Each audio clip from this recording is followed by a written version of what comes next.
Today, it's Edwin's Monday evening property rant.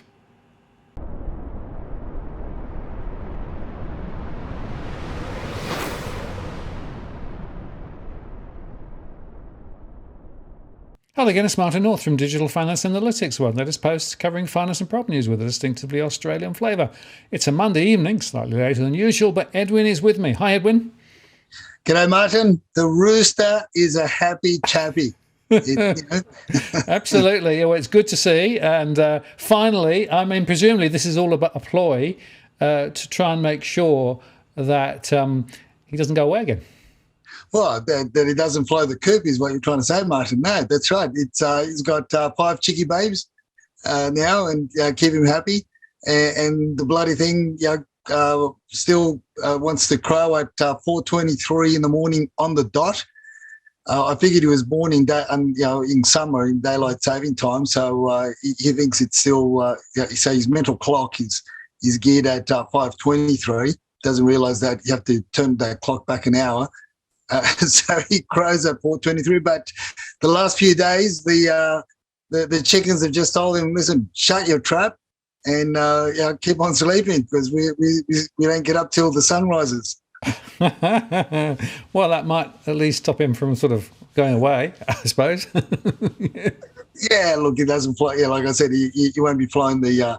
Won't be flying the coop, but yeah, we're going to have. I think. Look, I'm really thinking about having Rooster Camp now. We'll have the children's version, up to 5 o'clock in the afternoon, and post 8 o'clock it'll be adults only version. With all these chickie babes in the chicken house. But look, the interesting thing, Martin, I guess, is from what we're going to be talking about tonight. And although we're having a bit of fun here, but I went to Lithgow, right, to pick up the chickens, and you can't get chickens anywhere else at the moment, and this place had five left, so I raced up to Lithgow to get them, and it was after lunch. On the way back after lunch, we decided to stop over and get a bite to eat at Lithgow in a local cafe, and I posted this up on Twitter too, by the way, and so we ate. Food was okay. It was ordinary, but it was okay. It was palatable. Well, can't expect much more these days anyway. And then go to pay, and we got charged a $5 weekend levy. I mean, have you heard of this madness before, Martin? Oh yeah, I have, unfortunately. And the question is, was it actually anywhere on the menu? No, it wasn't. I could be. I may be mistaken, but I didn't see anywhere. There was no sign.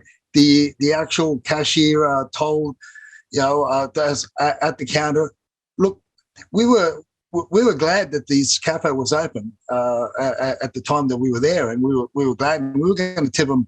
Would have tipped them anywhere even more than the $5 surcharge, to be frank, just as a thank you, as an encouragement. Keep on going. But like it was really a slap in the face. But then I began to think as to the whole aspect of what's happening with the businesses out there and what businesses are doing, and the hard times that they're going through, and the extra levy. So it's really a case of caveat emptor. If you go out and have a coffee these days, or like you go as you do, it's caveat emptor when you go out and buy a house. But there's a lot of people certainly going through tough times, and they'll try whatever means to stay afloat. But it wasn't palatable, to say the least. No. Well, it makes me think that maybe auctioneers will start charging a weekend additional fee for what they do too. How about that? Now, for those that want to, for all the spectators, or all the people, not the participants, but because they get charged enough as it is, they'll charge $5. $5 for anyone that turns up and wants to watch them. I'd just go. I'd pay just to watch a lot of them make fools of themselves. But when they're trying to have auctions, they know that the agent knows that they haven't had any real interest, and on top of that, as you say, Martin, you got the posse that comes with them, and that should really be a part of the what do you call it? The Dummy Bitters Inc. Yeah, that's right. But I think you decided that there was even a better ploy rather than dummy bitters Inc., right? I look, exactly. I think there's more money in cleaning. There's more money in cleaning, Martin. I couldn't believe it. Cleaners are charging up to $150 an hour. Look, from my experience as a property management and managing properties over many years, when we would have issues with the cleaning of premises as they got that tenants clean before they hand over the keys and so forth. If they weren't satisfactory, and we had to get money from the bond or ask for basically, or they didn't want to pay, we ended up in the tribunal. The tribunal has set figures, and the last time I was in the tribunal only gave up to about $280 for a 2-bedroom apartment and $360 for a 3-bedroom house. But these days, these cleaners, and this admittedly that was it was about 3.5, 4 years ago when I was last in the tribunal, disputing the cleanliness of a property, but this time around we had quotes from $1,500 right up to $2,500 plus. So it was incredible. So I figured, you know what? Start up a cleaning business. There's more money in cleaning than there is in being a lawyer, I think. Well, I think you're probably right, actually, at the moment. WeChat chats have been busy, and I've done a couple of shows, actually, on China over the last few days because, of course, we've got this mortgage strike, which is actually going on quite significantly now. And we've also got some deposits that have suddenly been magically converted into investment assets, which means that people can't get the cash out. No, and they've also got army artillery at the front doors of the banks, and to stop people from getting the money out.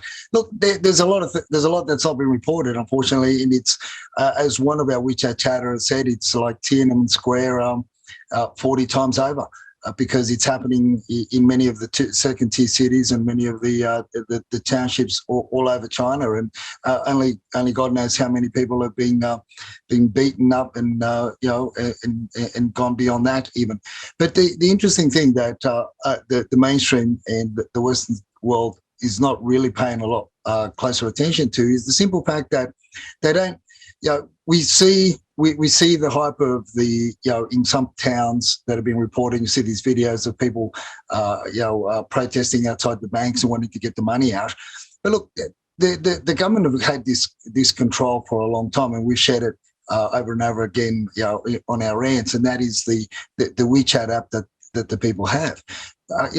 As I've shared in the past, with this app, there's an icon that tells you. Whether or not you're safe to move around, which is a green code.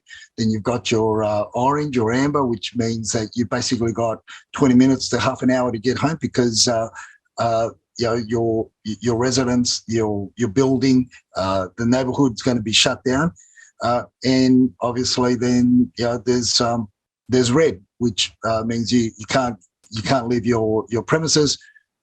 You're a close contact, or you may be being reported as having the virus, and they're basically going to come and pick you up. So this is how they control people anyway. So if they don't really want people to go out and into the banks, and they basically put out an Amber Alert and get people to stay local. And if they really don't want them to venture anywhere near the banks, they basically put a red alert, and you can't leave your house. You literally can't leave your house, and if you do, you get beaten up and you get taken away and you get put away in those camps that they have, and all sorts of things will happen. So they're the control. So I guess what we're seeing in a lot of the Twitter posts and some of the commentary that I've seen from the mainstream that some have picked up, is where people are just being totally defiant, and they've just made a run for the banks. But it's there's hard times ahead, and as you and I have said, the times are going to get harder before they're going to get better, and nothing's really going to have clarity there in China until post November, or post the end of the year. Yeah, well, going back to those mortgage strikes, it's interesting that the data that was being used to try and actually assess how many people have actually gone on strike with their mortgages, it's harder to get now because basically that's being censored as well. So they don't want the message to get out because it's actually quite a large number of people now and a number of different cities that are actually basically saying, well, you're not building this property I'm paying for already, because of course they start paying their mortgages before construction starts, right? Unlike here. And it's also interesting, of course, that quite a few people have intergenerational money that they have to put up to be able to actually start the process. So, I mean, it's a real big financial pressure for those people, and they're trying to make a bit of a throw about it. But then we also know that there are some people who are too frightened by the system and by those people watching and the various apps and things, so they still are compliant to what they want people to do.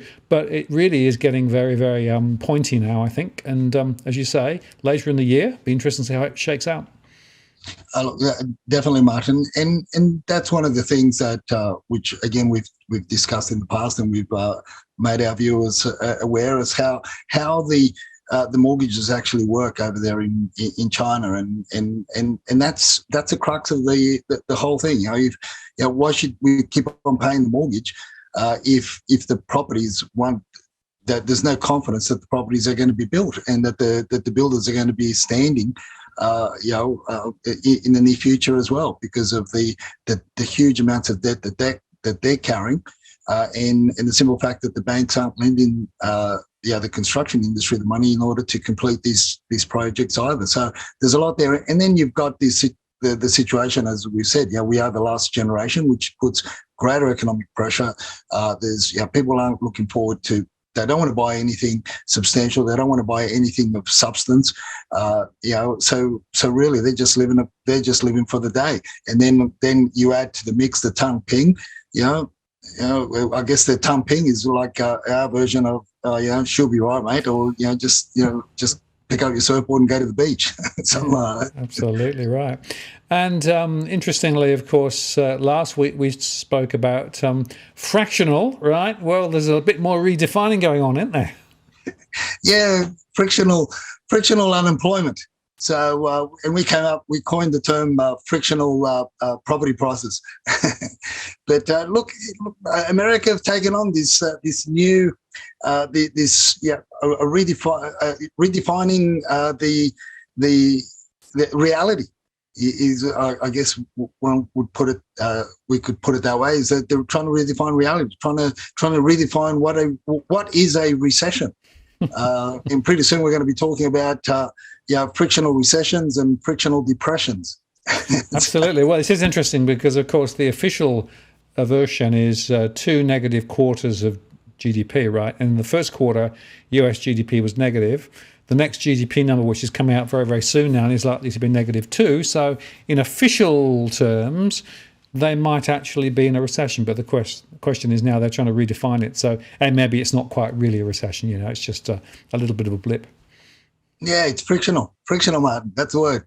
It's frictional. The RBA, I can just see Lowy watching our show, and Lowy's going to start. Look, if he brings up frictional property prices, we know he definitely watches the show, and he's a devout follower of that. Absolutely right. Well, watch for that word. We're going to find it definitely emerging. Hey, and also local we chat. You found more evidence of rentals, sort of, I suppose. Well, this is a website. I'll share more on this website later on in upcoming shows, because I want to actually go into these places and I want to photograph these properties that are on offer. I've done an English translation of the website, and it's rather interesting. I mean, we know that it happens. We've heard that it happens. I saw 2 apartments, in the city that have been partitioned up. That we at one stage we were looking at assisting the owner to sell, but we said, look, you have to really get rid of all this extra partition that you've got here in order for us to assist, to help you sell it. So it's not new, but when you actually see it on the website, And this is a website that is Sydney based. The owners of this website is Sydney based, and the Sydney based, and it's really to get the message out. It's all in Chinese. I've got to do Google Translate to for our viewers, so they can see what's on offer. And if you look at the rental method section that I highlighted, you can rent a single room. You can rent the living room. You can rent the whole place. You can share. You can sublease. So in other words, rent it and then sublease it yourself. Or you can even rent a single bed in a bedroom. There was one listing there that you could rent a bedroom with many happy endings throughout the week as well. It's an interesting website.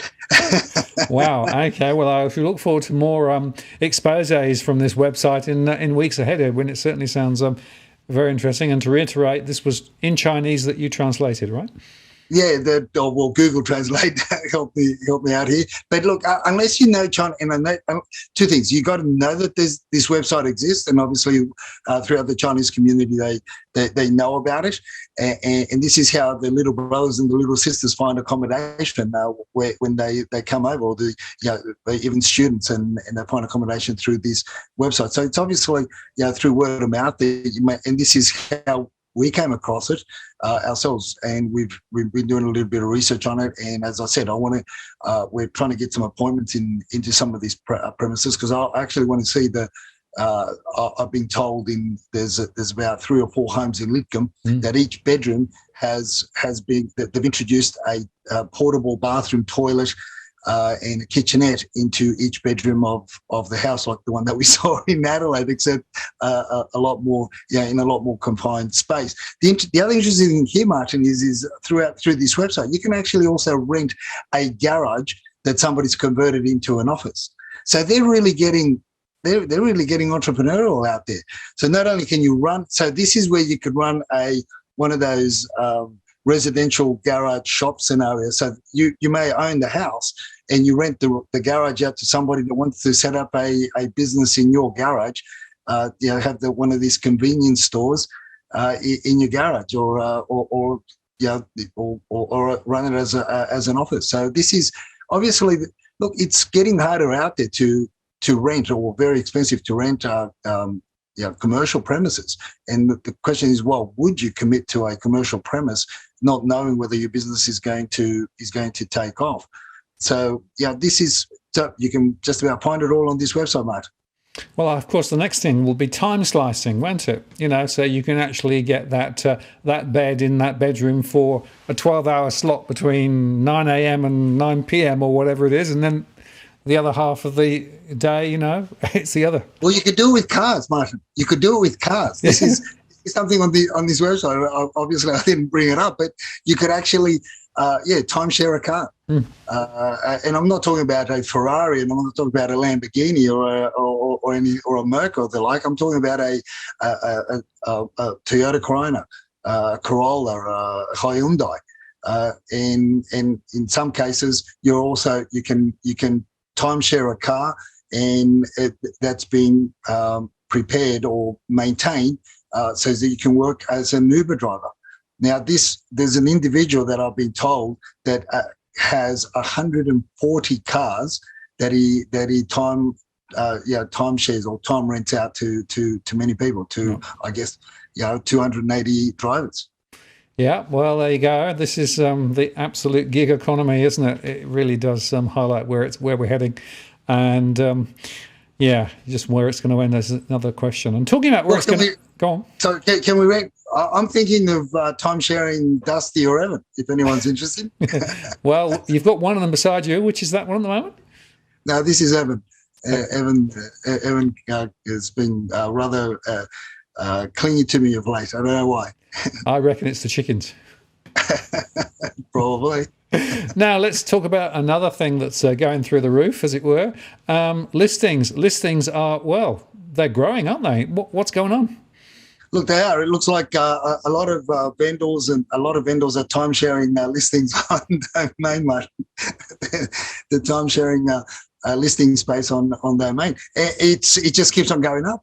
It's just defying define the cold weather, define the rainy days, define the seasonal retraction historical retraction in numbers over winter.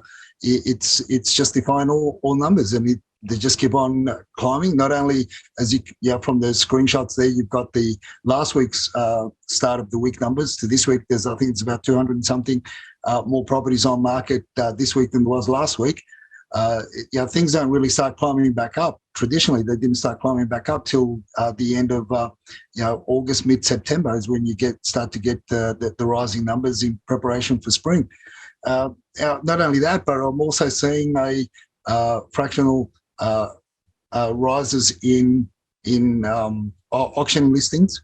So, but Melbourne has more property rises in terms of auction numbers than Sydney.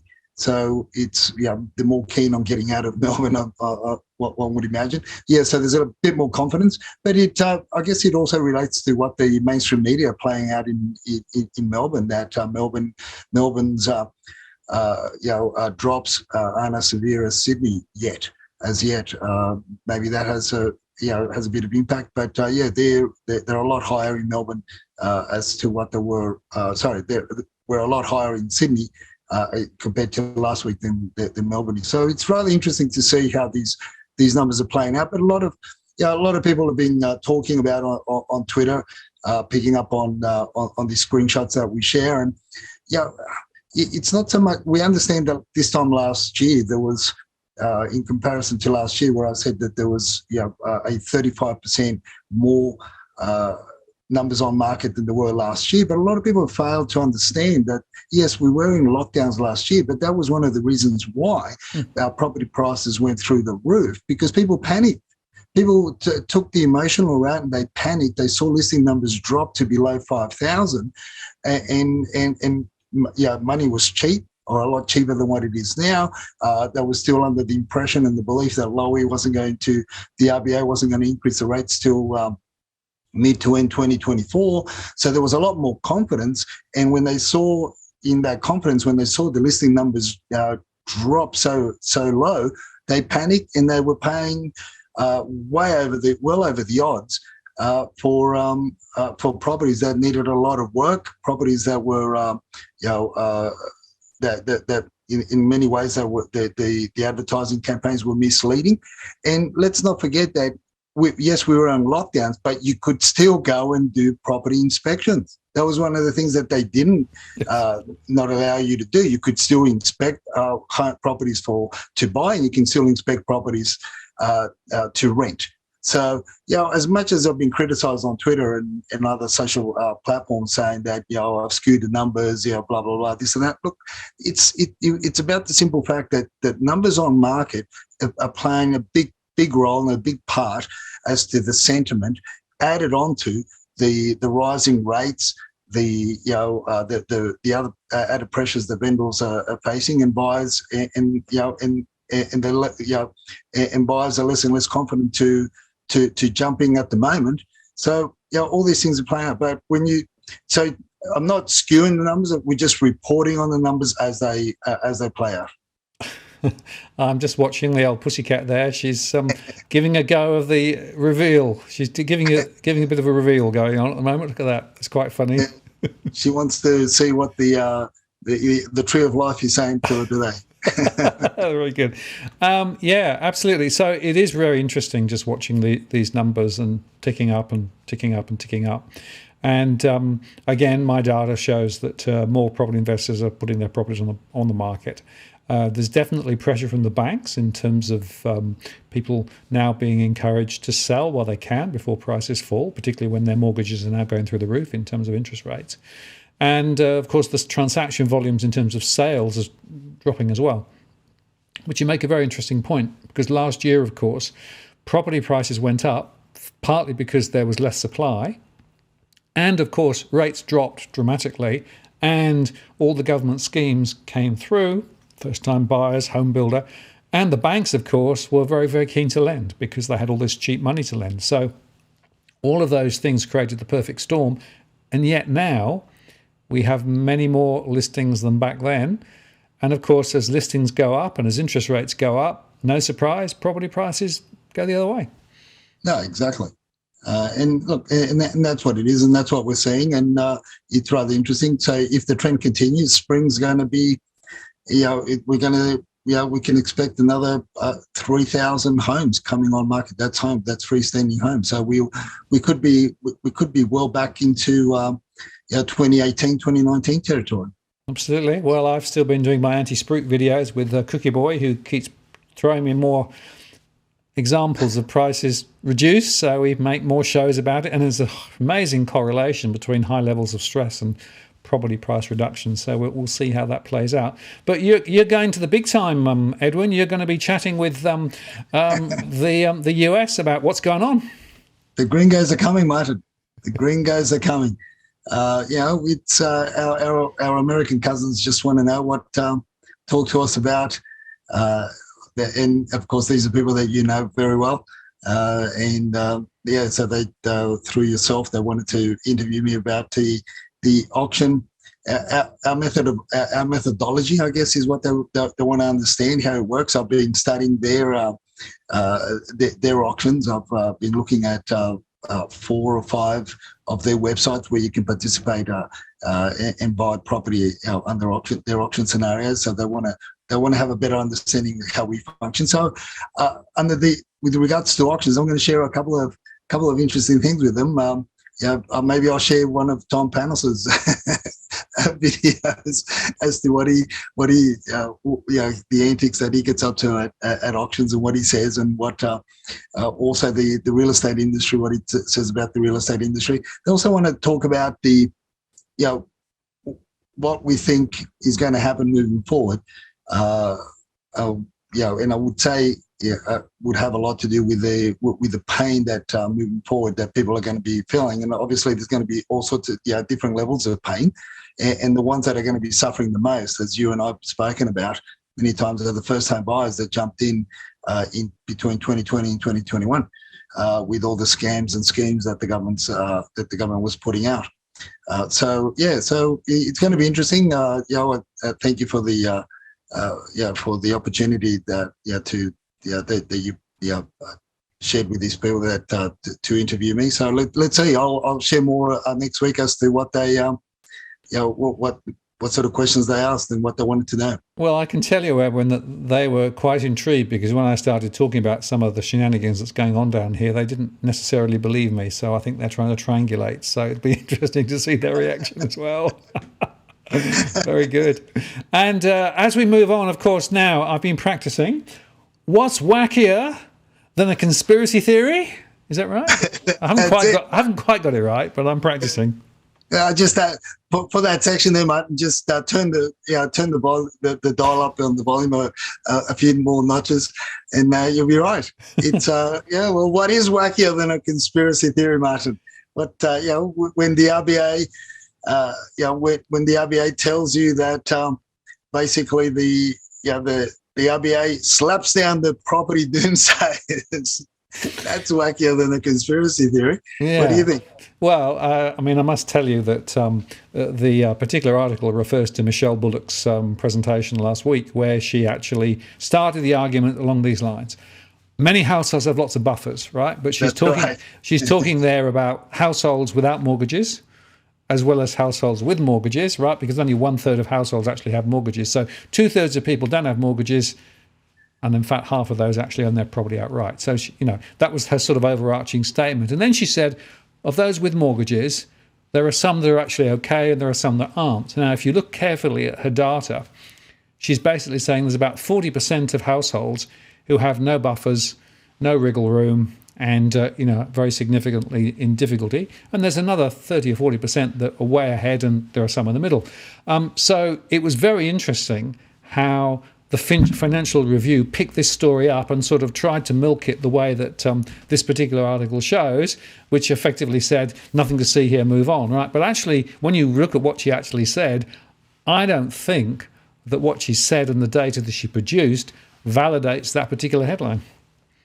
Well, there you go. And again, the other thing there, Martin, is also that they talk percentages. It's interesting when they talk percentages as opposed to numbers like you often put out, which is more significant. It's more poignant and has it comes it's sort of more defining and it's allows people to see what's really going on a lot closer than just a percentage.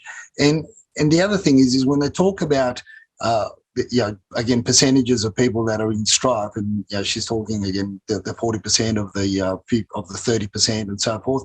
Let's go back to what I keep on saying over and over again.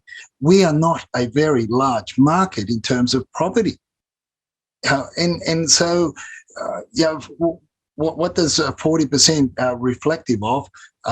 In terms of mortgages, it's about 600,000 properties. So the way to think about it, there's about 3.5 million. That's correct. Households with mortgages, right? Yeah. So if you think 40%, well, we're talking over a million. In fact, my calculations is at 45% in mortgage stress, which is 1.6 million households at the moment. So they are the people with mortgages, of which 1.6 million have issues, right? That's about 45%. So that's slightly higher than her 40%, but it's not a million miles off. But what that says is that there's around a million households or more, basically not with much in the way of buffers. In other words, they're paycheck to paycheck. They're just about swimming, but only just. That was before the May rate rise started to hit. Now we've had May, June, and July, and of course we're going to have another one in August. So essentially, point one, it was historic. Point two is that 40% is constructed based on data from 3 years ago, which is what's called the Hilda data, which is a big survey that's done down by the Melbourne guys. And so the data set is very, very old. And the other data set the RBA uses is securitized data for mortgage pools, but securitized mortgage pools are handpicked. So they're not actually statistically representative of the total market. So when they keep saying there's nothing to see here, everything's fine, well, I'm afraid that her data even she uses really doesn't actually prove that. And two, the up-to-date data that I've got from my survey shows that we've got 45% of households with difficulty in terms of managing the cash flow. Now, they'll be able to be okay for a little bit, but now the rates are going up even higher. And for every 1%, 15% increase in monthly repayments on a typical 30-year mortgage. These are huge, huge numbers at a time when inflation is continuing to run hot. And of course, we will later this week, get the latest inflation numbers, which will be higher than the 5.1, probably quite a lot higher, 6 point something, I suspect, which means that we've got bigger inflation, we've got costs of mortgages going up, a lot of households with difficulty. And then if you go back to your numbers, there's probably some reason why it is that the numbers on listings are rising. It's because people are now having to make hard decisions about things. Yeah, and this is and then you add, let's say you only added 1,000 new home listings to each city, only 1,000 to each city.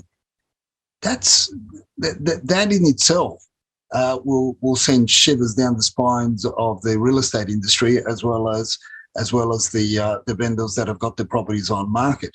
Sydney has something like 634 suburbs across all the LGAs. Yep. So that's only representative of 1.3 new listings per suburb, which is not a lot, Martin. Yep.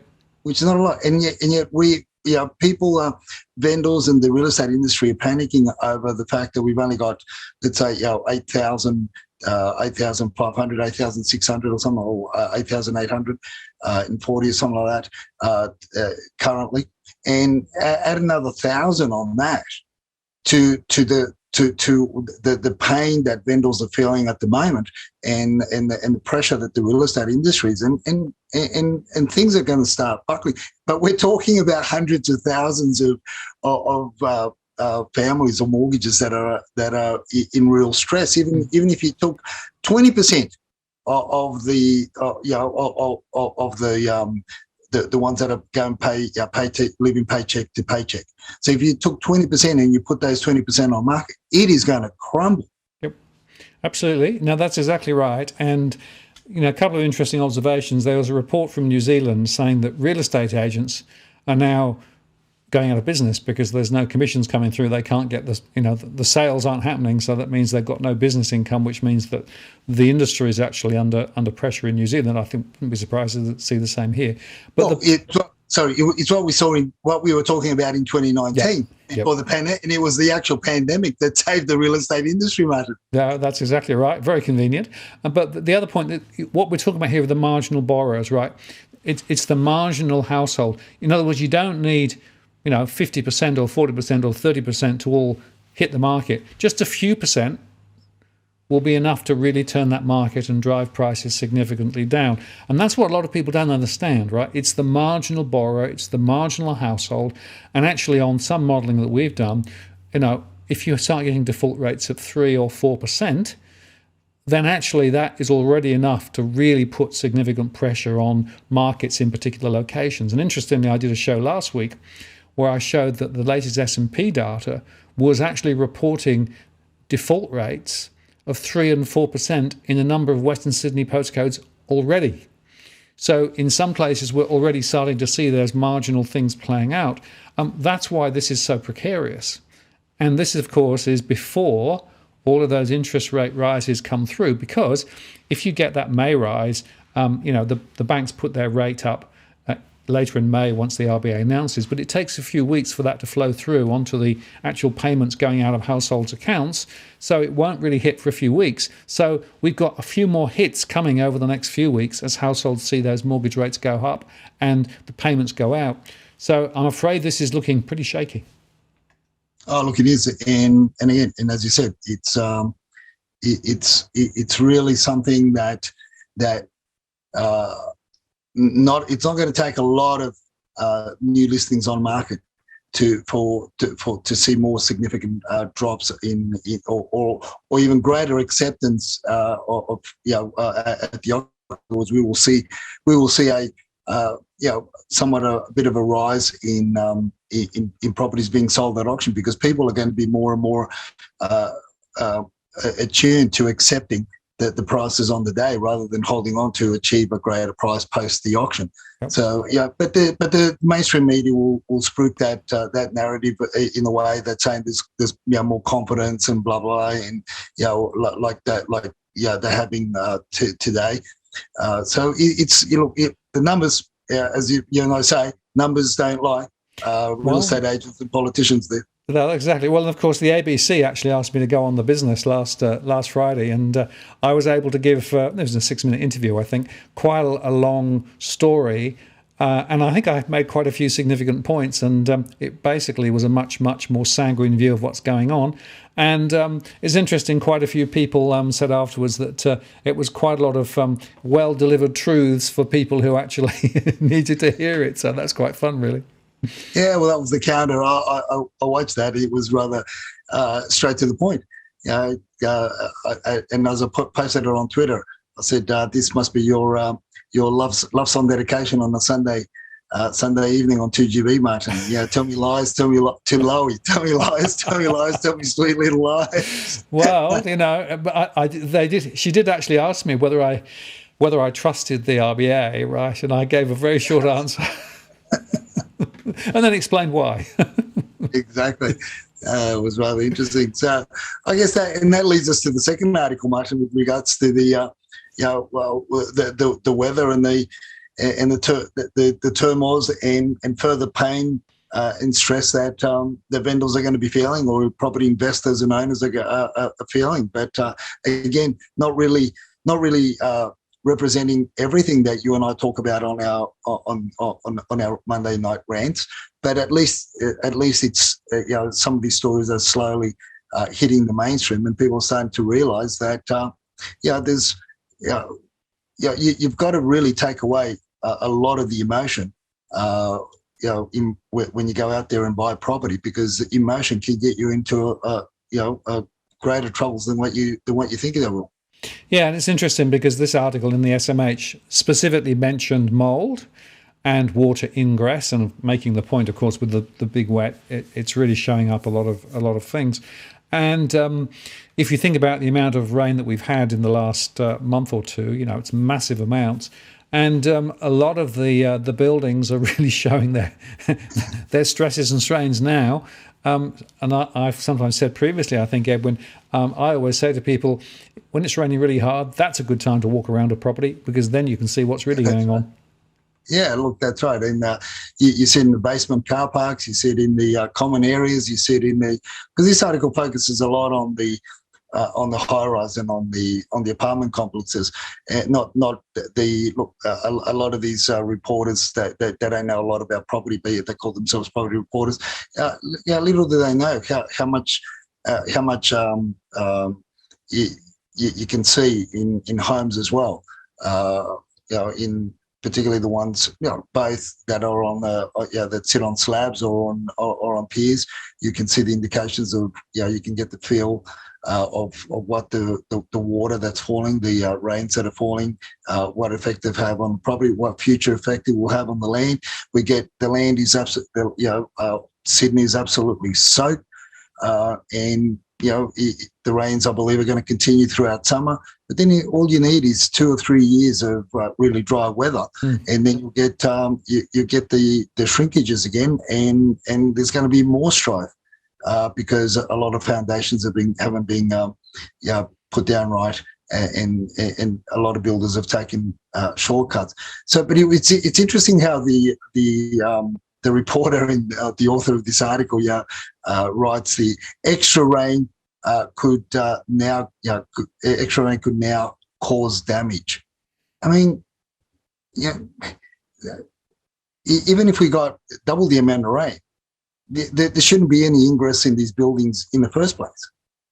The reason why there's a lot of ingress in these buildings is because of the shoddy construction methods and the shortcuts that many builders and developers have taken over the years, and the powers to be have allowed them to take these shortcuts, and this bullshit 2% levy on high-rise developments that was introduced in 2015 or thereabouts, 2015, 2016, as you're guaranteeing your insurance for future works and rectification works of your building.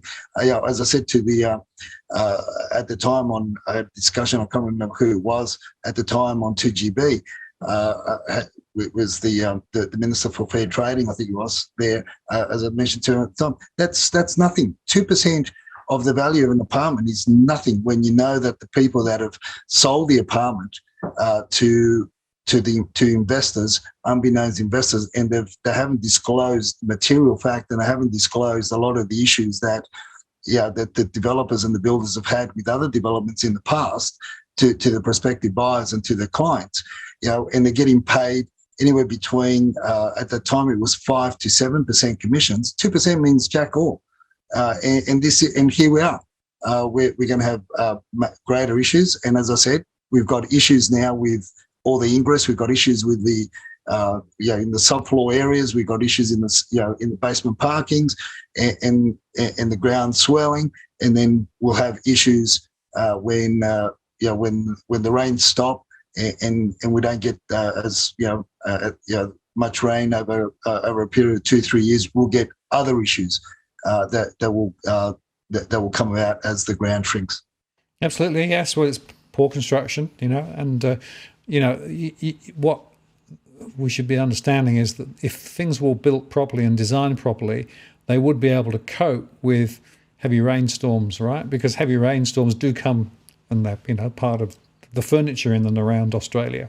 So in a way, blaming the big flood on something atypical is not actually the point. Right? We know, and we shouldn't be building. We shouldn't be building in a lot of places in in New South Wales in the first place. Yeah, that's the point, isn't it? So if you actually take a more sensible view of it, and if you build in the right places, to the right standards, with the right materials, you're not going to have these problems, right? And the other point, it's interesting, of course, I saw this somewhere else, they're talking about lack of ventilation because it's been raining so hard so people couldn't open the windows and things, right? Well, that's a bit of a, that's not really the full story, is it? No, that's right. Like I've talked about it before. You got the mechanical ventilation that is just so inadequate. Look, yet a lot of these things are compliant with the, with building codes and the standards. They're compliant, but the problem is that as things that get built, shit gets dropped on the ducting, and then that gets blocked, and then the systems themselves, they're inadequate, so you don't get the cross flow ventilation, and they're expecting tenants to open the doors, and you've got people cooking, you've got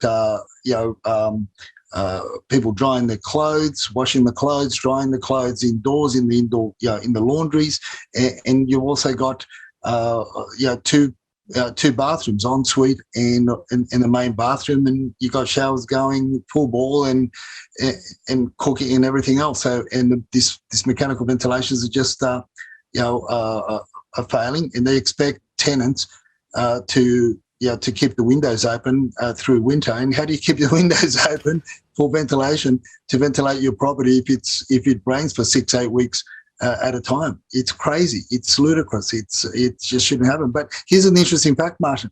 In parts of the Blue Mountains in Lawson, there's a section of Lawson that people have found out that their homes have been built over a natural spring. Well, funnily enough, there's a few places around here that they've just discovered that the old springs that used to be, in the hillside and were diverted, right? Well, actually, no, they weren't. They were just hidden. And of course, they've now sort of popped up again, and so people have got feature springs in places that you probably wouldn't want them. No, exactly. So I've been talking to the local agents, and one in particular that's got 4 properties that he manages, and the water's coming up from all different parts of the yards of the land of the properties. And in one, the water's coming up from somewhere in the middle of underneath the house. And I said, "You got to be kidding me! You got to give me the address, and I want to videotape this." So the more it rains, so this natural catchment areas, subterranean springs, they're now just full. And with so much rain that it's been seeping into them, they're just overflowing, and now they're just releasing the water. Look, you got to look. There's a bad side and there's a good side. The bad side is, of course, you got water ingress issues, under the houses, and potential mold issues. But look, as I said to this real estate agent, the landlord or the owner of the property should look on the bright side. All he needs to do is just go get some plastic bottles, get a company that will supply them with plastic bottles, and then just go run a hose underneath the house, siphon the water out and sell it. Absolutely. Fresh spring water from, well, we're not quite sure. Not sure there. I will make one other point, Edwin. A lot of people, of course, didn't clear their gutters or check their gutters before the big rainstorms came through. That's something else that people need to do, because people quite often do it in the summer when they know there could be a risk of bushfires. But actually, it's very important in the winter to make sure that the gutters run free. Otherwise, you get water in places you don't want it also. Yeah, it just it falls back towards the eave, and then depending on how that is, then it just creates a lot of moisture, and this is where you've got a lot of moisture in the frames of homes, and in between the frames, and if it's a double brick in between the brickwork, or the lining, the internal lining, the gyprock and the bricks, and this is what termites love in the east coast of Australia. Is that's just termites just love our method of construction, our poultry method of construction, because we certainly build nice little havens for them. And that's you end up with all sorts of issues, wood rot, all sorts of issues come. Yeah, moral of the story is, if you're buying somewhere, make sure you get it checked out. And if you're in an existing property, there is unfortunately, folks, ongoing maintenance that's required. Now, Edwin, as we come towards the end of the show, you've got a very important tip for this week. Yeah, I've been talking to builders. Over the weekend, and also today to a couple of building inspectors and a builder, and some of the stories that they've been telling me. Look, bottom line is if you can avoid looking at buying to rebuild, avoid it altogether at the moment, because the trades, as we've been talking about, in materials are just going through the roof, and they're only going to get more expensive. You've got a lot of builders and tradespeople. In the conversations that I had today, the tradespeople and builders just can't seem to hold on to the apprentices, and the apprentices are just too soft at the moment. When I say too soft, they just basically, if they get told in a loud manner to do something or to fix something, they just get upset, pick up the tools, or just leave the tools behind. They just walk off and never and they're nowhere to be seen. I don't know what. They're just being offered jobs, other jobs elsewhere, because they've got options. A lot of these young apprentices, they've got options to go wherever they want to. That they can choose to go because of the demand in the industry. So if you're thinking of buying to build or buying to demolish and build something new, unless you've got really good, strong connections, don't bother. Not now. Not now's the time. Wait until see how things are going to play out till the end of the year, especially with all the supply chain issues, future and greater supply chain issues with all the stuff that's happening in China, and not knowing what's going to happen here, and not getting the little brothers and the little sisters. Although I have been hearing some builders have been bringing in people from India in order to help them with in terms of labourers. They've been sponsoring people from India of late. That's rather interesting. But yeah, so unless you're well connected, avoid major renovations. Because even with the connections that we have, we find it very difficult, a lot harder to manage renovations and to manage projects, let alone wanting to build something new from scratch. Great advice, Edwin, and I think it's also, given the financial instability of many builders and building firms at the moment, and the cost of materials going through the roof, I think you'd have to be very brave to set sail and with an intent to build something from scratch at the moment, and as you say, unless you know the firm extremely well and you've actually got inside tracks, very, very hard, and you'll probably pay over the odds as well. So I think that's a very good advice. So good on that. Good on you for that one. Look, that's something that we heard on the traps today. So it's hot off the press, and this is from building inspectors to builders and to tradies. So it's rather, it's only getting, but then again, you and I have been saying it's only going to get worse before it'll get better. Yeah, it's playing out precisely the way that we said it was going to, wasn't it? If you go back and listen to our old shows, unfortunately, we've proved to have a pretty good crystal ball. So we'll keep polishing it, and we'll come back and do some more next week, eh? Well, that's right. And look, I'm hoping to have some more. I'm hoping to get some of those photos. I'll really be pushing for our viewers for those photos for next week from the places that we're trying to get into to see these this makeshift accommodation that's being advertised on these websites. And I'll also try and get to see if I can get a video of the that spring that sprung up underneath that house at Lawson. Sounds very interesting. Well, good luck with that, and we'll certainly feature it as soon as it's available. Edwin, thanks very much. Have a good week, and we'll do it all again next week. All the best, mate. See ya. Take care. Bye-bye.